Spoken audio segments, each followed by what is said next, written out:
parti. Le choc des armes, l'acier chante. Les coureurs s'observent. La rouille se décolle des armures.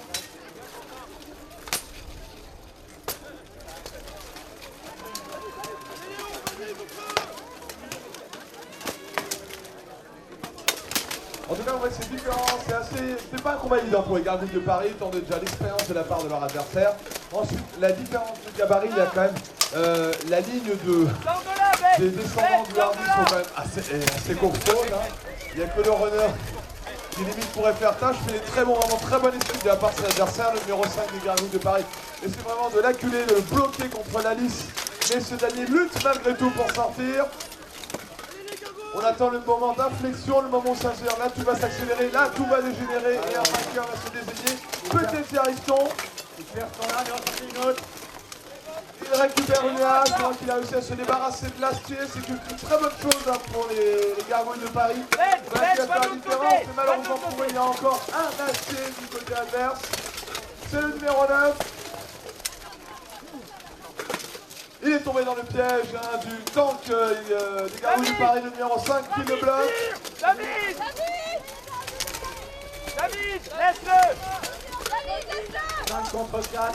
Le combat est intense. Bien entendu, le 10 descendant du hardy. Voilà. Non mais c'est ton tour, tu trempes. Allez, tire. Un jeu pour par tour. Ben, sors de là. On voit un combattant parisien qui traverse la liste. David, Tout doucement. va là-bas, David, dégage. Laisse-le. Va là-bas. Attention, ça arrive derrière. Ça n'aboutit pas. Allez, Il a perdu son arme. Il lui a foutu. Voilà, encore. David, frappe-le. Laisse-le. Va à gauche, va aider Silva. Dégage, David. Ralentissement dans le combat.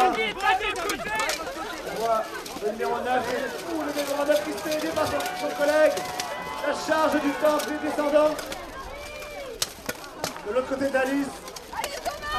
Allez, Thomas, tu tiens. Thomas, tu tiens, c'est bien là. il arrive quand même à sortir le genou. Silva. Il y a un combattant de Paris qui attend le but. Et il tombe tout seul, malheureusement. Silva, décroche. 4 contre 4. Un très bel amorti du dos hein, de la part de numéro 10 et descendant du hardy. Ah, je vois le numéro 1 descendant du hardy sur son adversaire, l'attrape pour libérer l'acier. Il va pouvoir faire libérer toute sa fureur, un coup de hache dans les côtes et dans le ventre. Bien décidé à lui faire rappeler son nom, mais le numéro 5 des gargouilles de Paris ne se laisse pas faire, il bloque l'âge de son adversaire. Il est collé contre la liste. Par le numéro 2, alias Princesse Tigrou. C'est son vrai surnom. Le combat se ralentit un petit peu. Le combattant souffle un peu. Monte ta jambe. Montage. Allez, tourne. Il est quelle heure? Donne-moi l'heure. Allez. De l'autre côté, 2 combattants tombent simultanément par terre. On en est donc à 3 contre 3. Thomas. La liste accouche d'un descendant qui se fait sortir.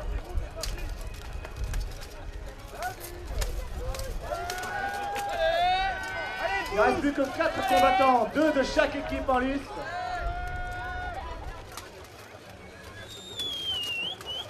C'est très serré, une action décisive doit être entreprise pour créer la différence. Et oui, oh, Il ne reste plus que 2. c'est dommage. Quelle tristesse pour le combattant, Francky. Ah, j'ai de la peine.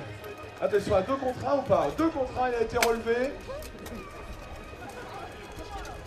Thomas, des descendants du hardy, s'est dit, il fallait bien ça pour m'arrêter.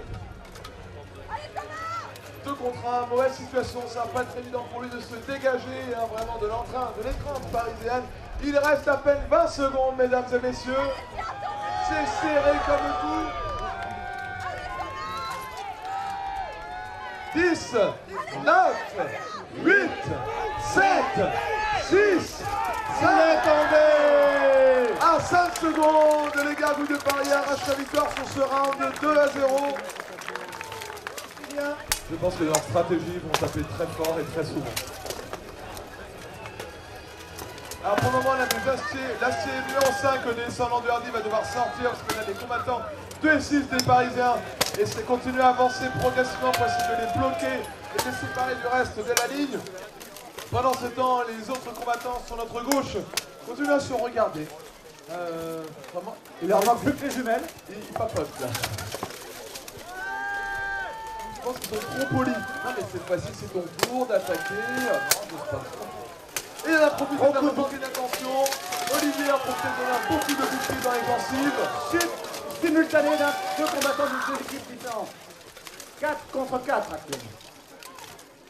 Ils se regardent, ils s'admirent pour trouver la faille. Ouais, il se frappe un peu aussi quand même. Ouais. Bon. De l'autre côté, Sakhaline, ça discute avec l'arbitre. Ah ouais, non, là, le combattant prenait sa lame avec sa main, qui est totalement interdit. C'est pour ça que l'arbitre est intervenu pour dire « Eh, t'as pas le droit ». Dans l'or, là-bas, 2 combattants qui se luttent. C'est très serré, vraiment là, ça joue la sécurité. Aucune équipe a envie de perdre, donc ça joue à la lisse. Et pourtant, il va falloir prendre des risques, mesdames et messieurs, afin de remporter ce round. Ce n'est pas qu'à la lutte que ça va pouvoir se gagner.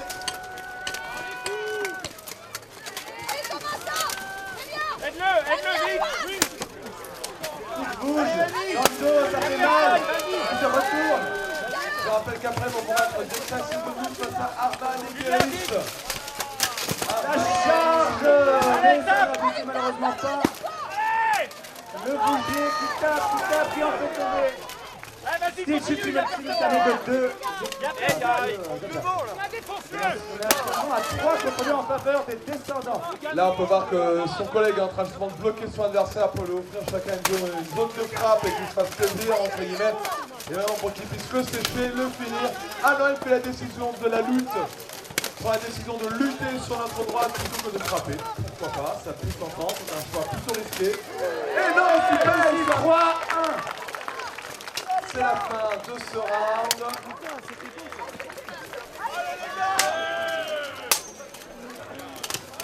Troisième round qui va s'annoncer plutôt musclé, hein, les combattants, on peut le voir.